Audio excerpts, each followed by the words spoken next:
as you can see in this image what I have attached here.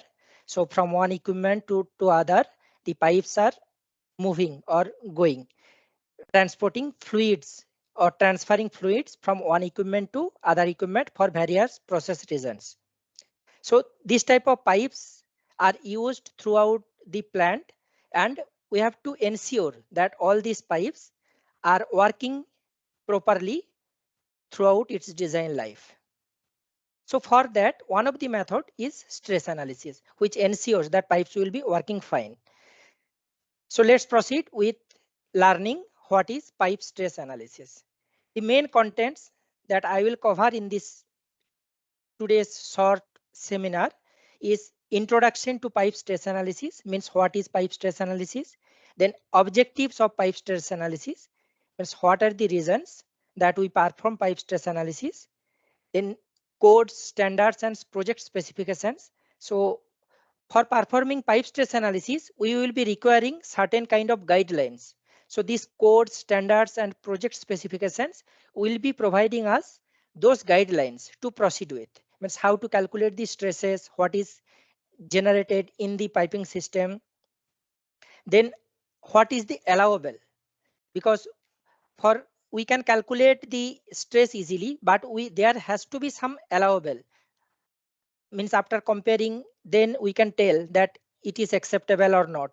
So those allowables also will be available in the codes.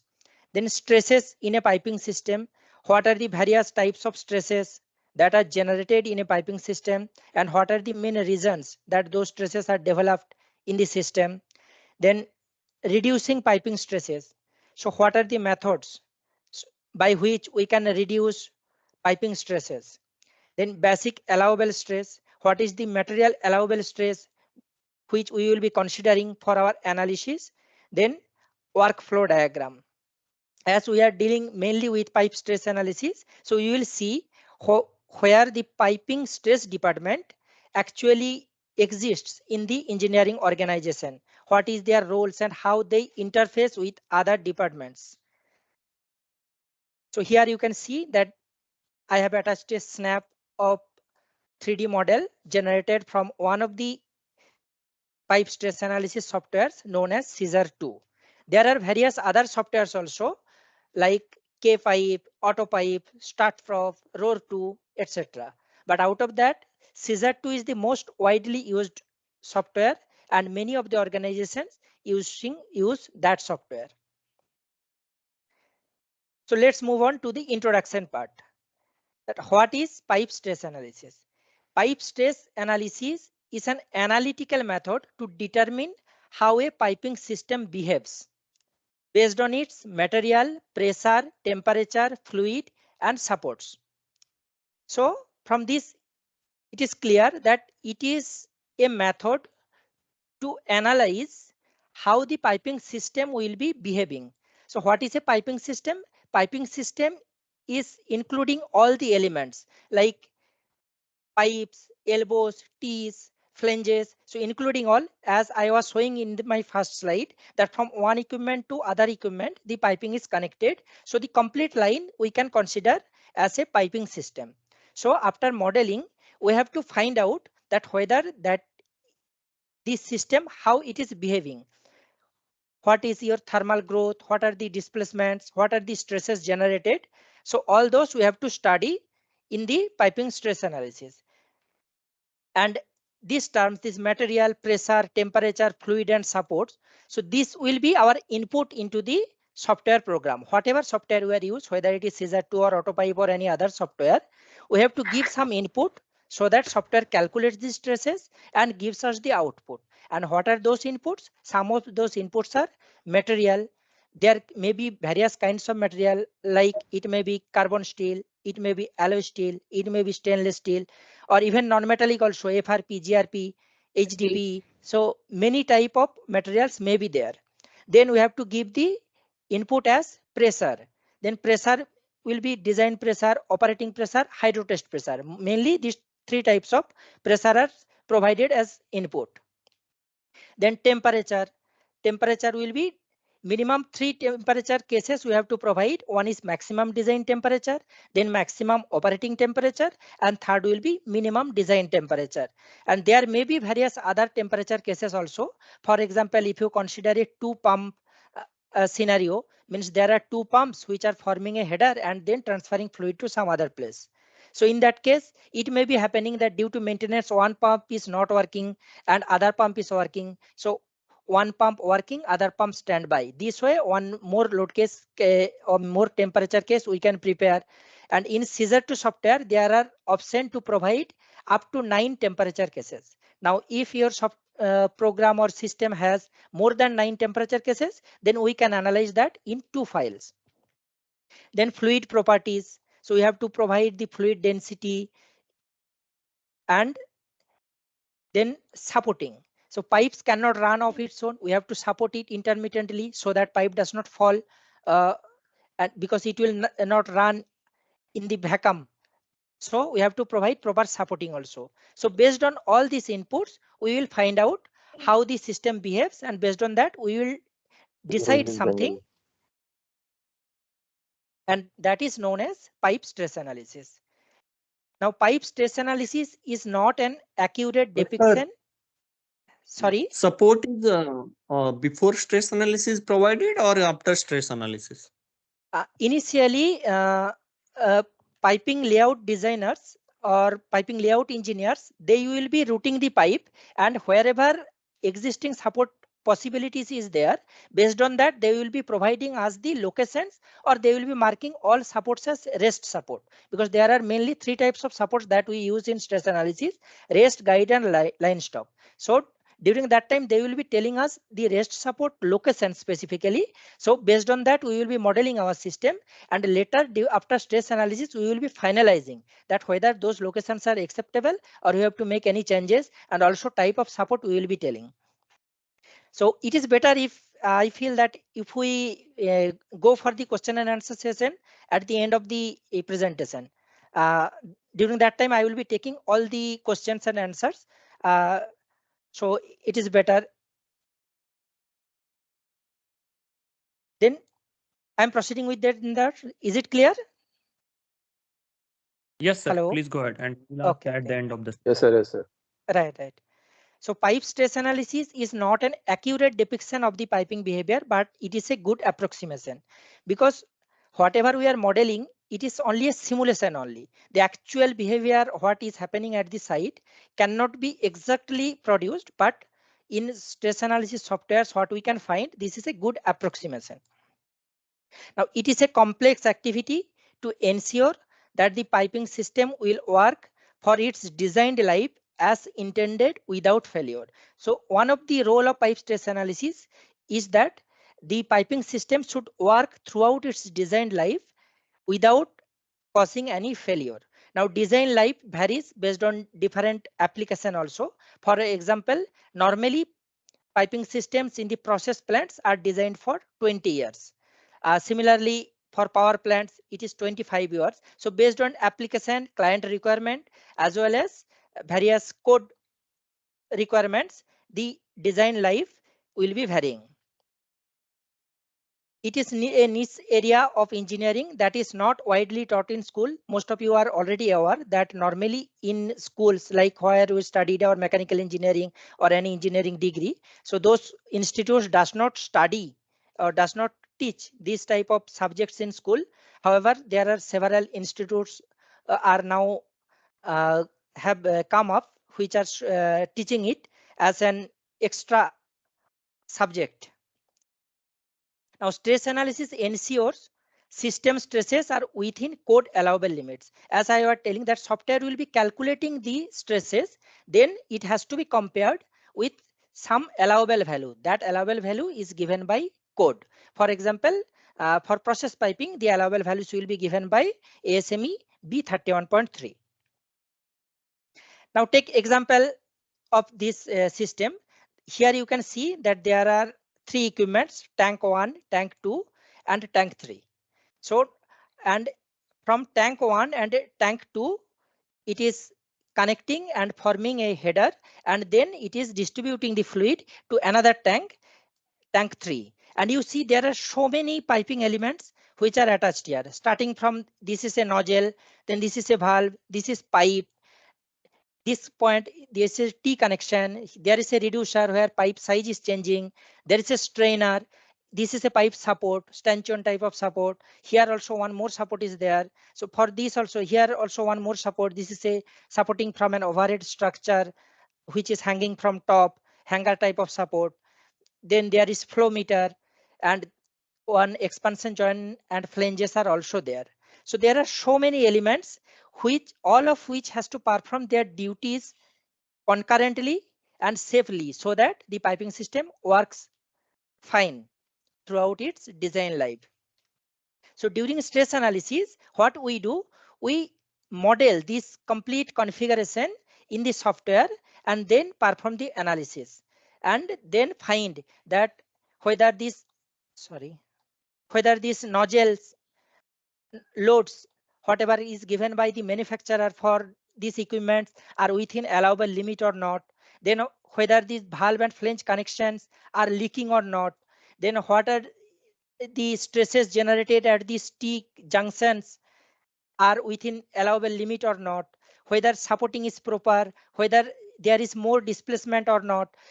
Now for strainers also, it may be inline strainer supported by the pipe itself, or it may be supported from a structure uh, from bottom. So in that case, we have to check the nozzle loads also for this strainer, then the nozzle loads for this tank. Then if expansion joint or this type of special item is used, we have to give the data to manufacturer so that they can provide us the expansion joint based on our requirement. So all those displacements and other details we have to provide in a data sheet to the manufacturer so that they can provide exact details what is as per our requirement, and also whether the space available for the support installation is proper and the supporting is proper. So all those things we will be studying in our pipe stress analysis programs, and then we mark whatever is our requirement in the isometrics, and we prepare various data sheets also, spring hanger data sheet, expansion joint data sheet, and we give to manufacturers for their for procurement purposes. So this is the roughly basic aim of pipe stress analysis. So let's learn that what are the objectives of pipe stress analysis. So pipe stress analysis basically ensures three important things. One is called structural integrity, second is called operational integrity, and third is optimization. So what is the term structural integrity means? It means that it ensures that design adequacy for the pressure of the carrying fluid is sufficient. The pipe system will not fail in any of the components for the internal or external pressure that it will be subjected to. Then it will ensure that failure against various loading in the life cycle, it will limit the stresses below the code allowable limits. So whatever the stresses are generated, it will be ensuring that all those uh, stress values are below the allowable values given by various codes what we are using. Then operational integrity means it has to be operable and without any failure. So in stress analysis, what we do, we limit our nozzle loads of the connected equipment within the allowable values given by various standards. Uh, for based on the standard, or based on which the equipment is designed, they will be giving us some allowable values, and we have to ensure that our piping stress analysis loads or calculated loads what we are transferring from the piping to the equipment are within allowable values. Then avoiding leakages at joints. So we have to ensure that flange leakage is not happening. There is no fluid which is going away from the system through leakages. Then limiting sagging and displacements within allowable values. You have to limit the sagging or displacement values within limit so that there is no catastrophic failure, or even it is not clashing with other side by lines. So displacement need to be maintained. Then third opportunity or third objective of pipe stress analysis to optimization. We have to avoid excessive flexibility. Thus, we will be reducing cost because increasing more or giving more flexibility means it will impact the cost of the pipe. It will, there will be requirement of more legs and cost will be automatically increase, more elbows, and again it will be increasing the cost. And at the same time we have to see that loads on the supporting structures are also not too high, so that civil people find it easier to design the supports. So optimization also we have to see and aim towards an optimal design for both piping and structure. So I feel the main objectives of the pipe stress analysis is not now clear. Now from the start itself, I am saying that there will be some codes and standards which will be giving us some guidelines. So we will be looking what are those codes and standards that we usually follow. These are not exhaustive list. There are many other codes and standards also, but main codes and standards I have written down here, means for this preliminary or introduction module. Now codes and standards specify minimum requirements for safe design and construction. So these codes and standards, they provide us guidelines or requirements for the safety and easy and good construction, and it provides mainly material design, fabrication, installation, inspection requirements. So all those will be mentioned in the codes.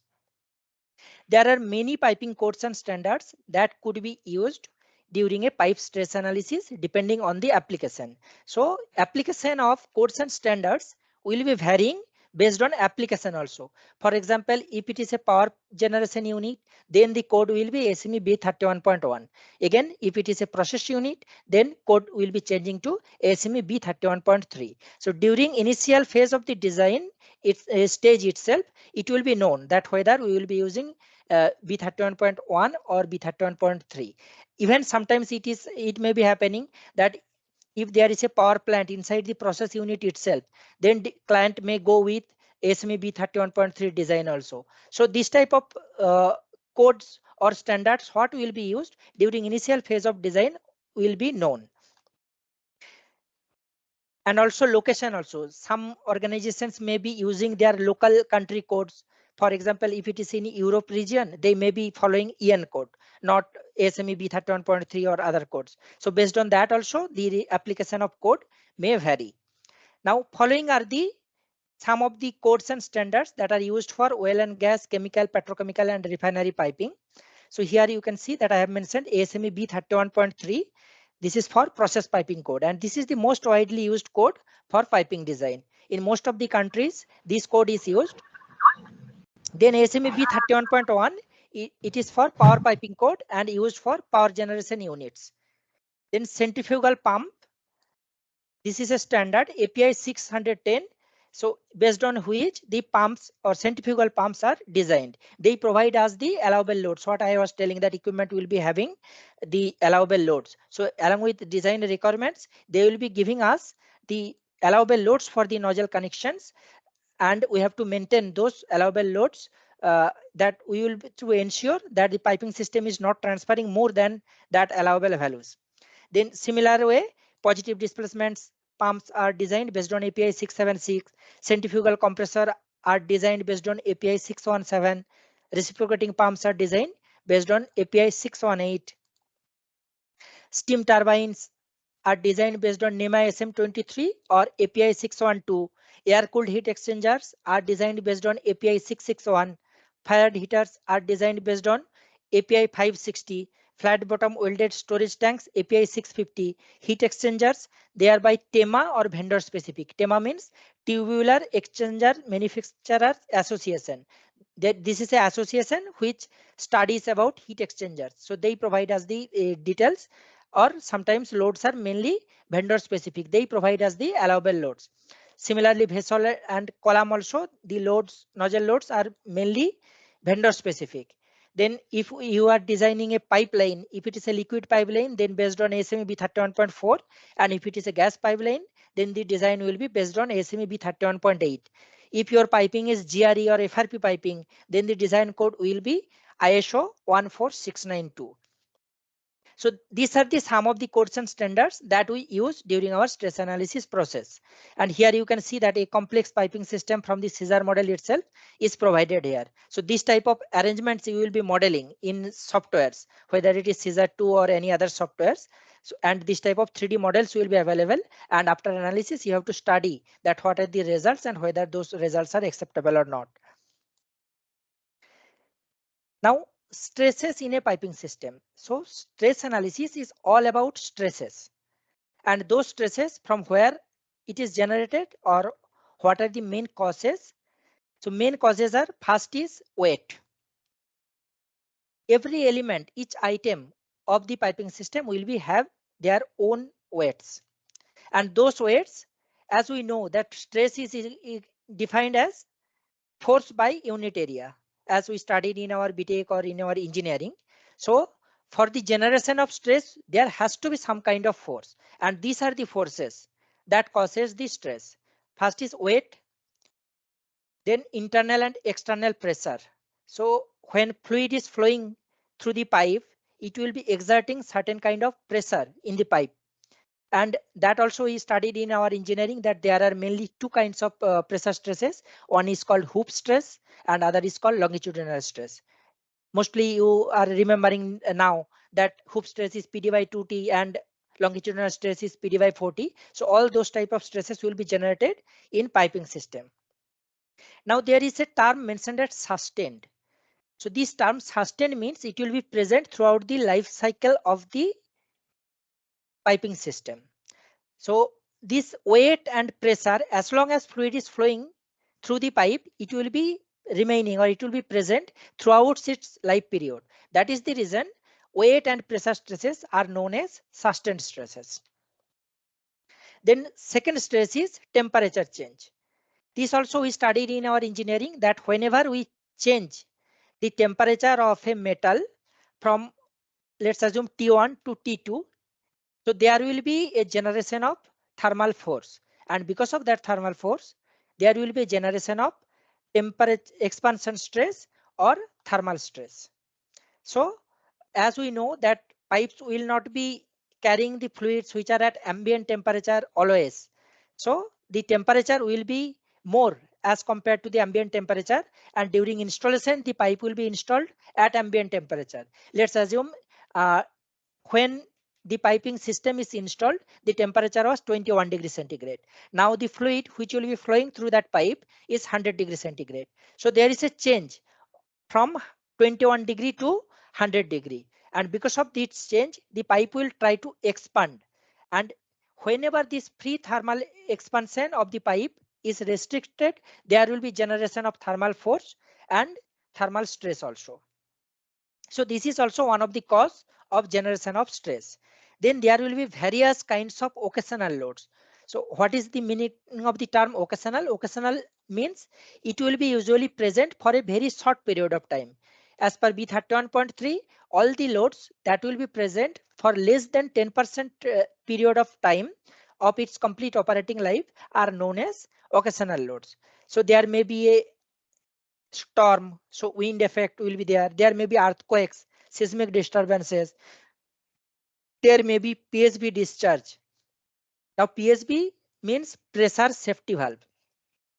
Now to safeguard our systems from overpressure, normally PSB or pressure safety valves are installed in a piping system.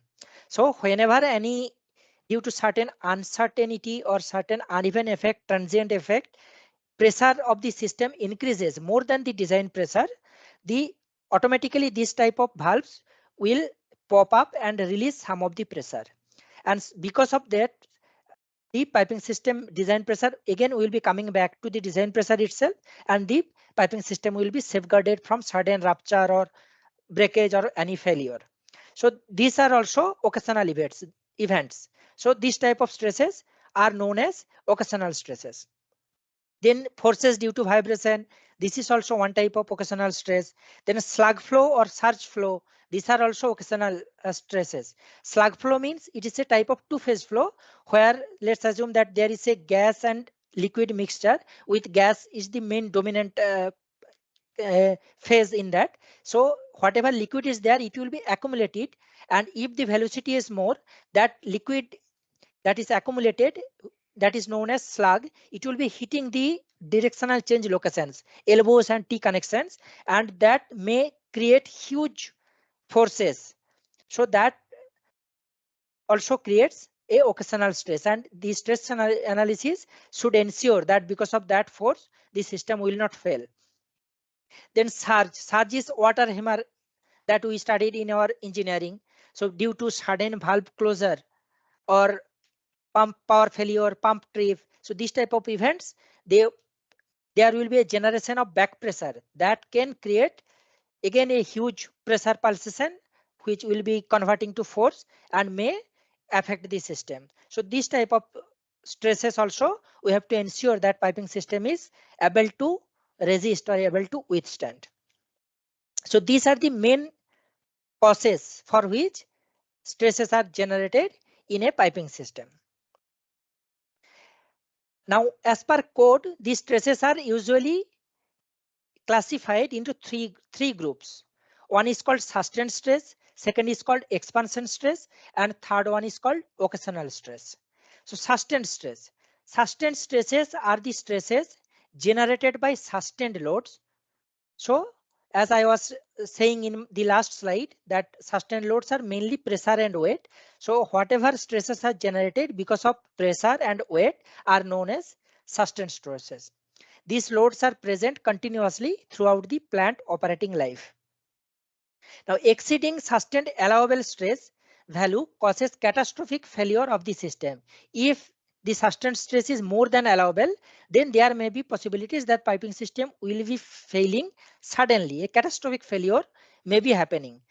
Now, code gives us the allowable value for this. So, as per B31.3 clause number 302.3.5, the sum of longitudinal stresses SL in any component in a piping system due to sustained loads such as pressure and weight shall not exceed SH. So sustained stress, total summation of all those stresses generated by weight as well as pressure, we have to limit below a term called SH. What is that SH means? SH means basic allowable stress at the metal temperature for the operating condition being considered. So at hot temperature or maximum metal temperature, what is the value of the stress? We have to limit our sustained stress below that value. That is the code allowable as per ASME B31.3. Now, there are two sustained stresses, as I told. One is pressure stress and other is weight stress. Now, pressure stresses are taken care of by calculating and selecting proper pipe thickness. So we have to ensure that piping system is not failing because of the design pressure. And for that, what we do? We calculate proper pipe thickness so that it does not fail because of that pressure. And code provides us the equation for calculating the pipe thickness. This is the formula that the pressure design thickness of a straight pipe can be obtained as per B31.3 from the following equation. This is in clause 304.1.2 of the code ASME B31.3. And the formula is T is equal to PD by 2 into ACW plus PY. And one more equation is there. P into D plus 2C by 2 into ACW minus P into 1 minus Y. In most of the cases, we will be using this first equation. Here, the terms are P is equal to internal design pressure. Capital D is OD of pipe. And for metallic pipes, OD of pipe is always fixed. Means if it is a 6-inch pipe, whatever may be the thickness, the OD always will be 168.3 millimeter. The thickness will be varying based on design pressure. So ID will be varying and thickness will be varying as per the your design pressure. If design pressure is more, then your thickness will be more, and automatically thickness more means ID will be reducing.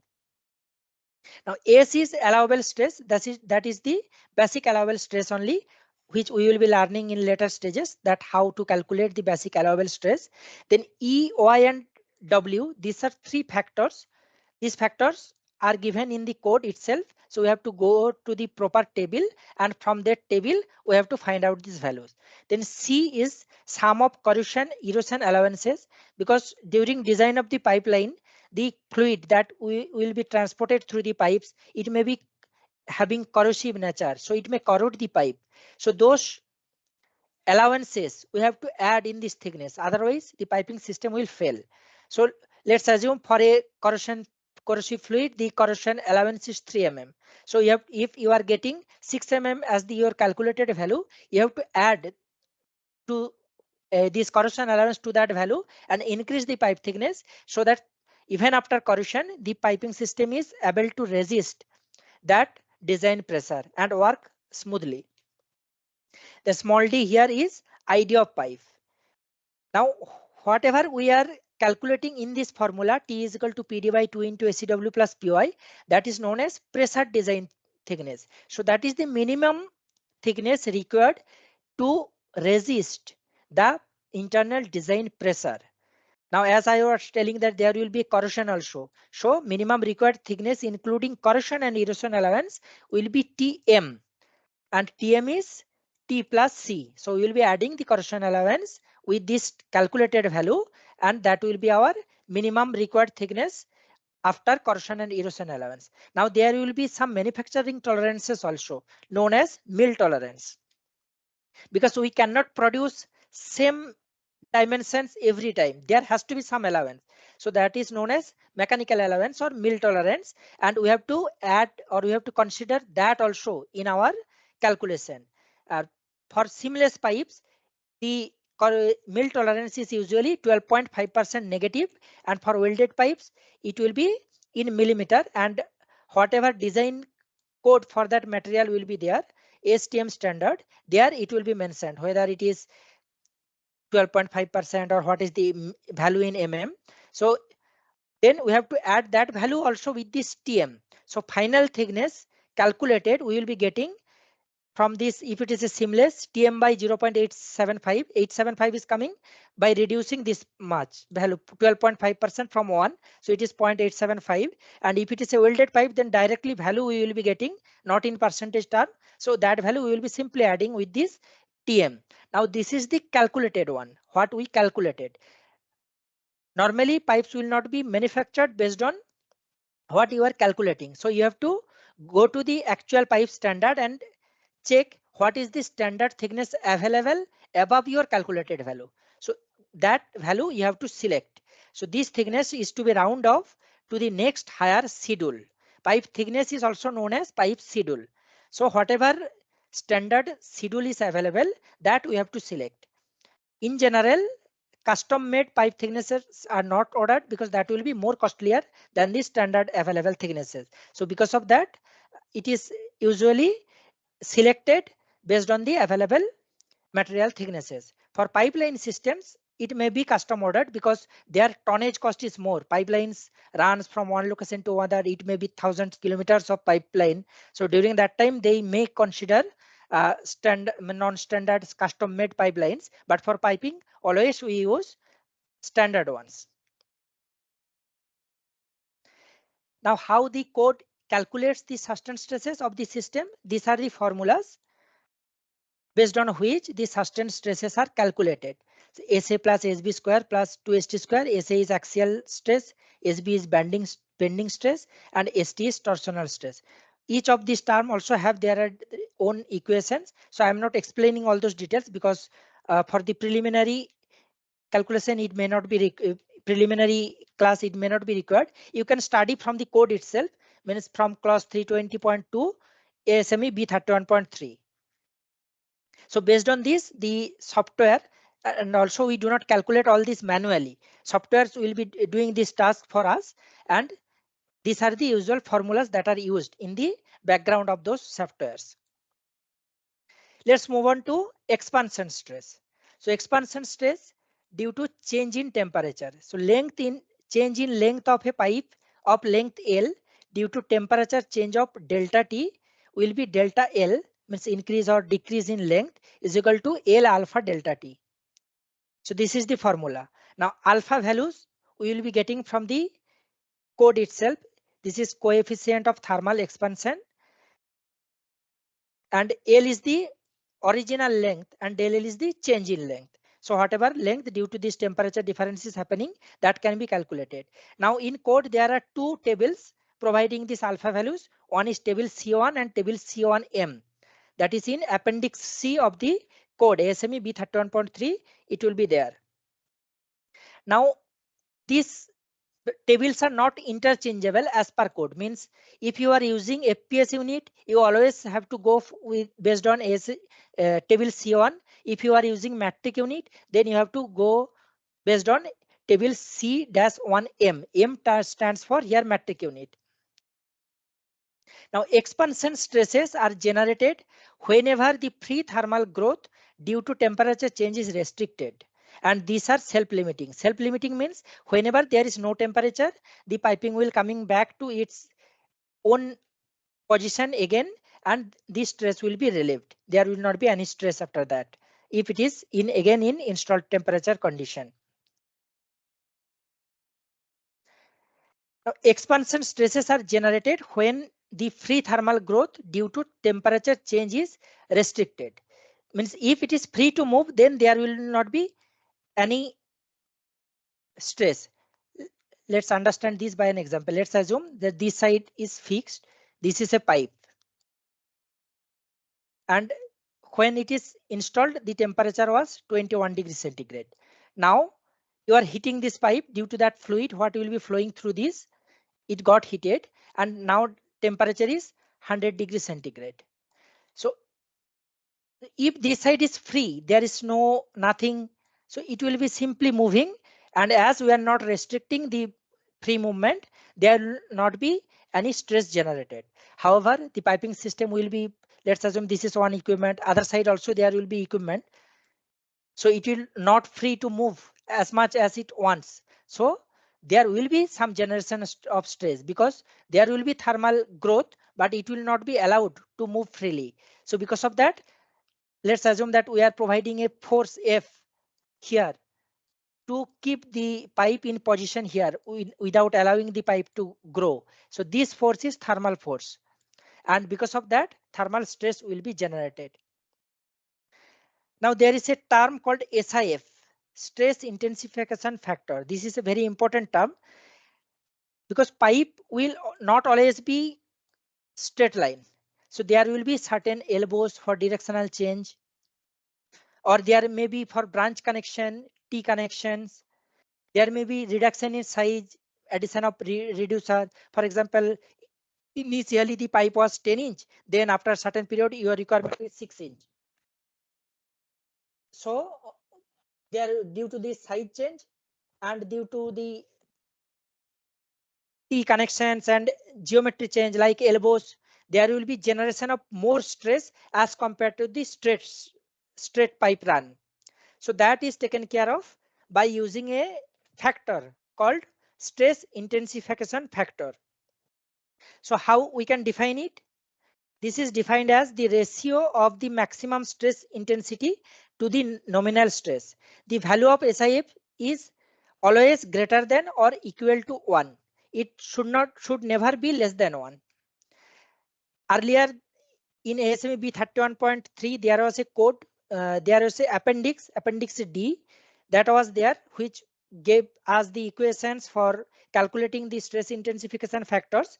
But now they have removed that appendix from the code and they have prepared a separate code known as ASME B31.31J.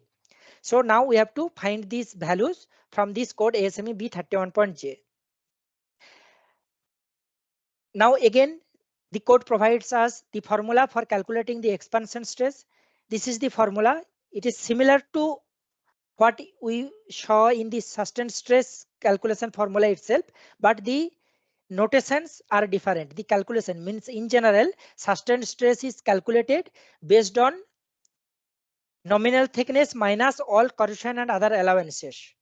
Whereas expansion stress will be considering all the extra metal in what is added in thickness also. So it will be based on nominal thickness calculation.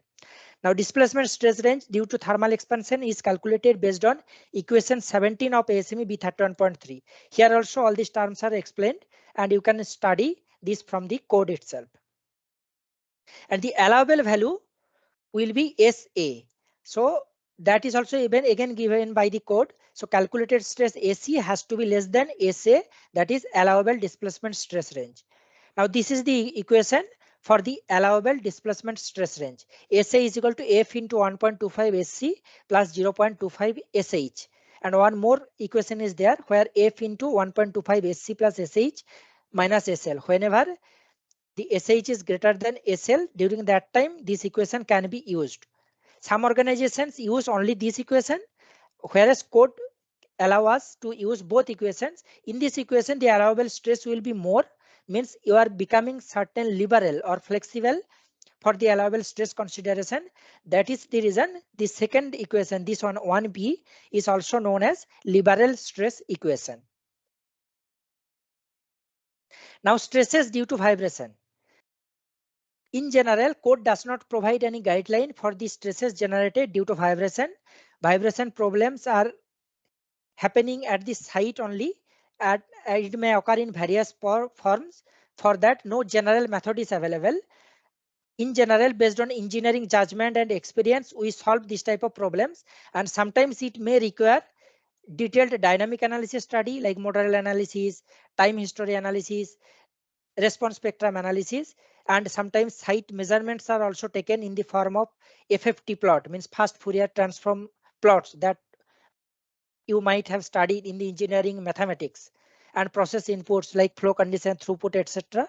Based on that, we simulate something in dynamic analysis in the software and then give the solution or suggestions to reduce these vibrations.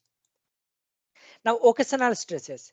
Occasional stresses are generated by occasional loads, as during the last slide when I was discussing about the generation of stresses. I was telling that wind, seismic, PSP discharge, slug, surge. So all these type of forces are generating occasional stresses. So those occasional stresses also we have to find out and keep within allowable limit. For this also code give us allowable values. And the clause 302.3.6 says that the sum of longitudinal stresses SL due to sustained loads such as pressure and weight, and of the stresses produced by occasional loads such as wind and earthquake. So here you can see that we have to calculate the stress due to sustained load, plus we have to add the occasional stresses, means whatever stress is generated because of the occasional load, we have to add both, and then we have to compare with the allowable value, which is 1.33 times the basic allowable stress. In sustained, the allowable was only SH. Now it is increased to 1.33 times SH. Now the loads that act in a piping system for a very small period of time, usually less than 10% of total working period, is known as the occasional stress. So three types of stresses I told, that sustained stress, expansion stress, and occasional stress. So these are the allowable values as well as equations given by the code, which is already fed into the softwares like scissor to autopipe or roar to start prop, etc. And we simply has to model the thing, and software will be calculating the results for us, and then we have to interpret the results. Now reducing piping stresses. So we have three types of stresses, as I told. First is sustained stress. Sustained stress, the main reason for sustained stress is pressure and weight. So pressure is already taken care of by proper pipe thickness design. So second remaining thing is the weight. So what we can do for weight, we can provide proper supporting for reducing the weight stresses. Let's take an example. Let's assume this is a pipe. It is running for a long run, and there are, let's assume this is 6-inch pipe for which span is around 8 meter. So every 8 meter we have to provide supports so that it does not cause failure or unacceptable sagging. But due to certain reason, if your piping designer or during layout they could not find one structure and they provided they support at 12-meter distance. So during stress analysis also, normally you will be finding a more sagging at this location or stresses will be more at this location. So based on that, you can easily understand that your supporting or support requirement is not properly taken care of. So you can add on more support based on the availability of structure, or you can design a new structure to provide support. So, so by providing or adding that support, the sustained stress what is happening due to weight can be easily kept or bring within allowable limit. Now there is thermal stress also. So for thermal stress, we have to provide proper flexibility. So inherently the system will be having sufficient flexibility because there will be certain directional changes, elbows, there in change in pipe thickness, etc. But still, if you need more flexibility, then you can go for addition of other directional changes or elbows. One of the most appropriate option for large runs of the pipe is expansion loop. So expansion loops are provided in the piping system so that the thermal stresses can be reduced and also displacement can be controlled. The use of expansion joint is also one of the method to reduce expansion stresses, but expansion joints are usually not suggested because that will be first of all costly, and also there will be rigorous maintenance requirements. So that's why as much as possible it is avoided. Now, whether do we need to analyze all the lines or not? Code gives us a simplified formula, and it says that if your pipeline is meeting this requirement dy by L minus u square less than equal to k1, then you can omit or you can remove those lines which are meeting this criteria from your formal stress analysis requirement. Otherwise, you have to perform stress analysis for all other lines. The terms or terminologies you can study from the code itself. Actually, there is one more requirement for this equation also, that this has to be simple configurations, and there will be only 2 or 3 legs restricted by anchors. So in general, most of the piping system will be complex, and that is the reason you have to perform stress analysis. So hardly you will be finding any line that is following these guidelines. Then basic allowable stress. So every time I was telling or code is saying that you have to compare the values with SH, that basic allowable stress at hot temperature. So how that allowable stress is calculated? Now this is the formula. There are certain other terms also, I have not added all those. You can study from the code itself.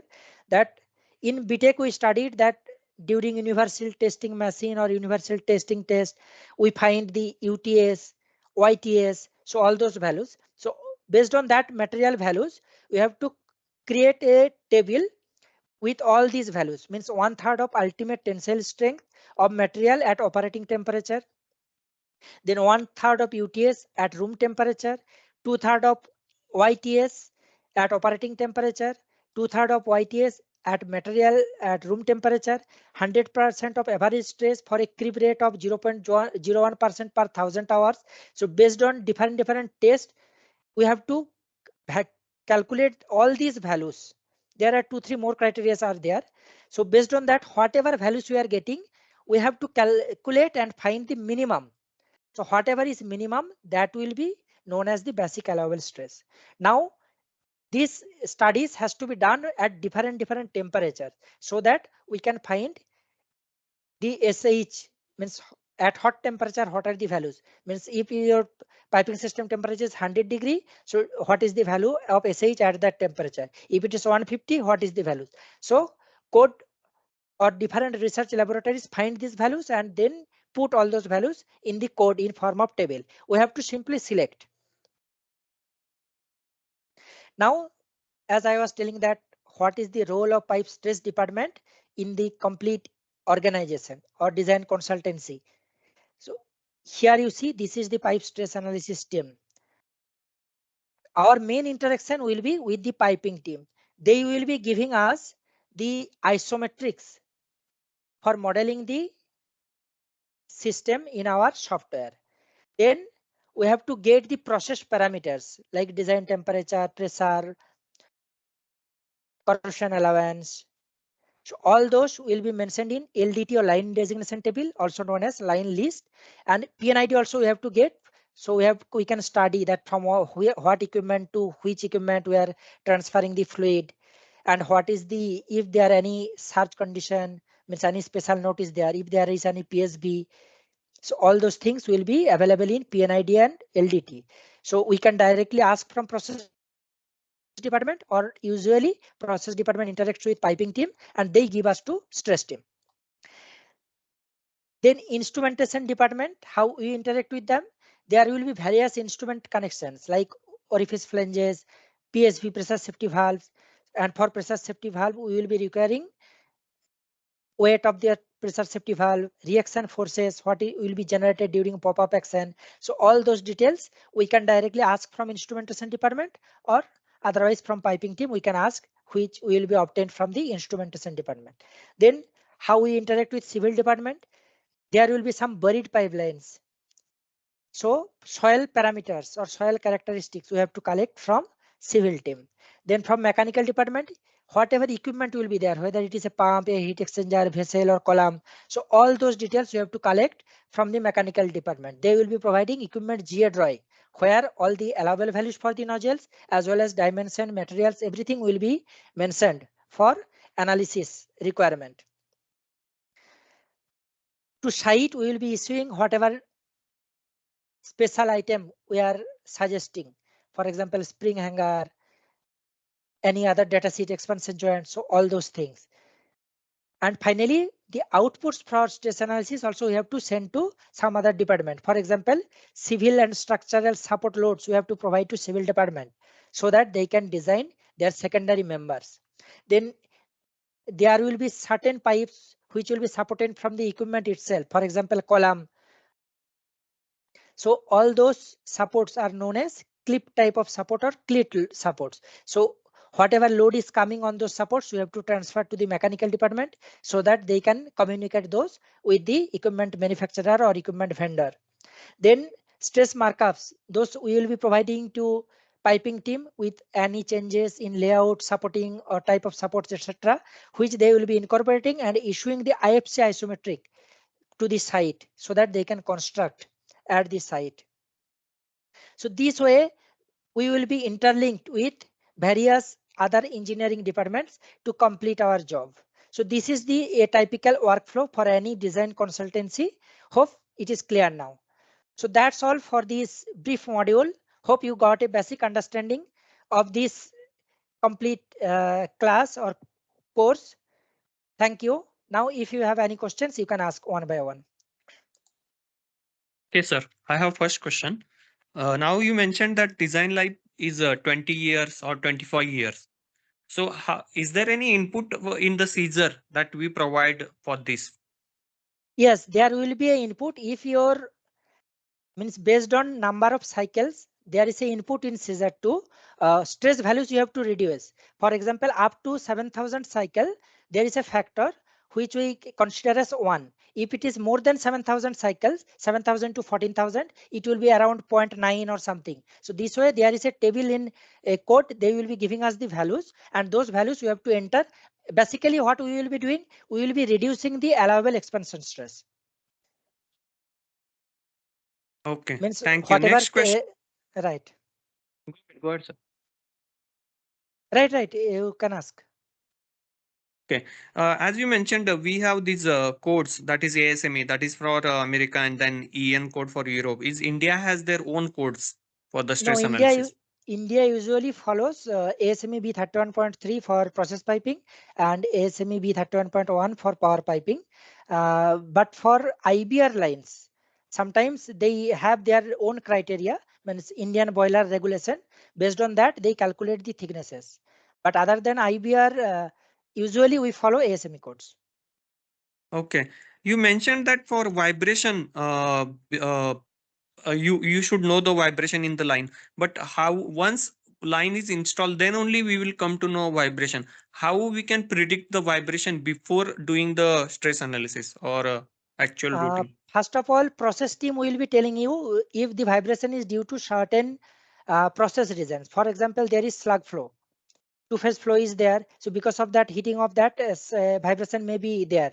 So because of that, they will be informing you that this line is vibration prone. During design, you do proper supporting or take care.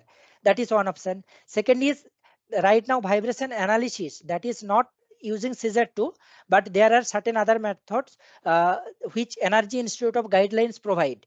For example, acoustic induced vibration, AIV, flow induced vibration, if the vibration is because of the high velocity. So all those types of studies are done. This is not stress, I means we in scissor 2, but in separate studies.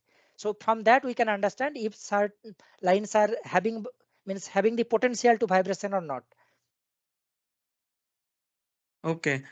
You mentioned the two type of stresses. One is longitudinal and another one. Hoop stress. Two Okay. type of pressure And now, stress actually. Now stresses are three types: sustained, occasional, and expansion.